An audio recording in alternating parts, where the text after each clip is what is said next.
daun-daun mufradat. Okey, daun kosakata, supaya pokok ini akan menjadi syajaratul mufradat ataupun pokok kosakata.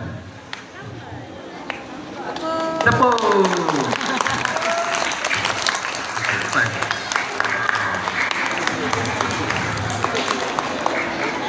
Okey, kita guna sebelah kanan. Ya, saya ingat di sini. Okay.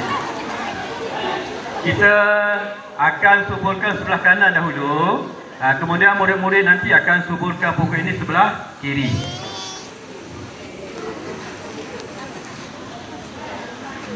Okay, kita minta Puan Ila dengan Cik Syahru pun minta suburkan pokok kita supaya dia menghijau. Pokok ni akan hidup ni.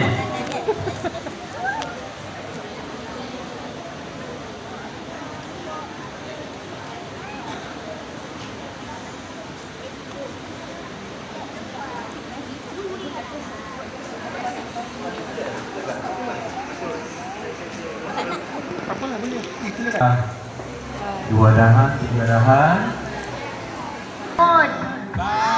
Lagi sekali bangun. Kubun. Kubun. Yang kedua, ampun. Apa dia?